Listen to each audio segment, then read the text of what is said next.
तो पिछले क्लास में हमने बताया था टाइप ऑफ डॉक्यूमेंट में क्या बताया था, फोटो कितने प्रकार का होता है ना, फोटो बताया था, फोटो कितने प्रकार का होता है। अब आज मैं बताऊंगा आप लोगों को कि डॉक्यूमेंट कितने प्रकार का होता है, उसकी एक्सटेंशन क्या क्या होती हैं। डॉक्यूमेंट कोई भी डॉक्यूमेंट हो सकता है और डॉक्यूमेंट कितने तरीके के होते हैं वो आपको अभी ब्लैक बोर्ड पर लिखे हुए मिलेंगे और आप लोग अपने नोट्स भी बनाते हुए चलना।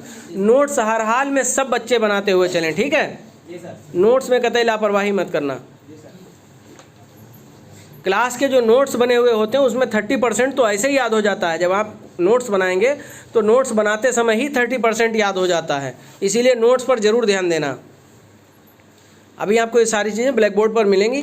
डॉक्यूमेंट कितने प्रकार का होता है, ठीक है। जैसे आप लोगों ने सुना होगा कि पीडीएफ डॉक्यूमेंट कोई होता है ना। कोई डॉक्यूमेंट होता है कहते हैं पीडीएफ हमारे पास भेज दो। कोई डॉक्यूमेंट होता है कहते हैं एमएस वर्ड की फ़ाइल है या एक एक्सेल की फ़ाइल है। एक्सेल की फ़ाइल होगी तो कहाँ खुलेगी। अच्छा, ये मोबाइल में चल पाती हैं कि नहीं चल पाती हैं, ये चीज़ भी आपको बताई जाएगी, ठीक है। मोबाइल में चलता है कि नहीं चलता, ये चीज़ भी आप लोगों को बताई जाएगी अभी। तो अभी मैं आप लोगों को देखिए दिखाता हूँ। ये देखिए, आज इनके बारे में डिटेल आपको बताई जाएगी, ठीक है। ये देखिए, एमएस पेंट में क्या होता है, नोट पैड में क्या होता है, वर्ड पैड में क्या होता है, वर्ड की फ़ाइल होती है और एमएस एक्सेल, पावर पॉइंट, जो भी फाइलें हैं जितनी मैक्सिमम तरीके के मैं आपको बताऊंगा। इसके अलावा भी बहुत सारी चीज़ें हैं, अभी मैं आपको बता रहा हूँ, ठीक है। डॉक्यूमेंट कई तरीके के होते हैं। एक आप लोगों ने देखा होगा जब आप लोग कभी ब्राउजर जो आप लोग चलाते हैं, कौन सा ब्राउजर, जैसे क्रोम वगैरह चलाते हैं और क्रोम पे आप लोग क्या करते हैं, जैसे कोई फोटो आपने डाउनलोड किया और उस फोटो पर WAM फाइल वगैरह कुछ लिख के आ जाता है, आता है, या WAM भी फाइल लिख करके आ जाता है। उसको जब हम खोलते हैं तो फोटो स्क्रीन पर इस तरीके की आती है। वो होती तो फोटो है, इमेज लिखा होगा यहाँ पर, लेकिन ये इमेज, ये इसका फॉर्मेट अलग होगा, है ना। ये डॉक्यूमेंट का फॉर्मेट अलग होगा।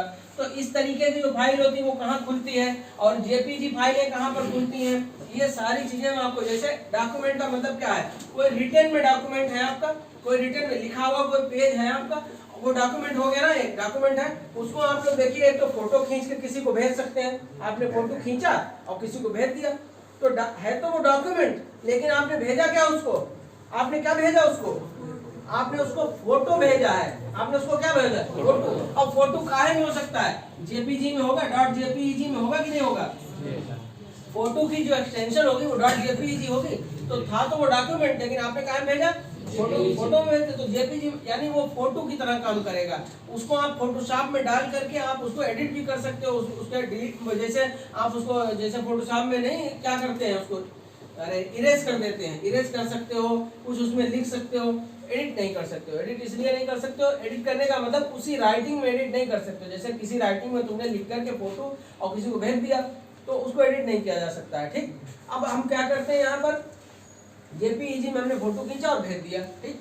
तो एक तो टाइप ये हो गया। अभी हम आपको बताते हैं इनकी एक्सटेंशन क्या है। जब हम इसमें कोई डॉक्यूमेंट बनाते हैं, इन सब में कोई डॉक्यूमेंट, कोई भी फाइल हमने निर्मित की, हमने किसी फाइल को बनाया, ठीक, समझ में आया। हमने किसी फाइल को डॉक्यूमेंट में, कंप्यूटर में बनाया और बनाने के बाद जब हम सेव करते हैं उसको, सेव तो जरूर करोगे ना। कोई भी फाइल बनाओगे, किसी फाइल पर काम करोगे तो उसको सेव जरूर करोगे, है ना।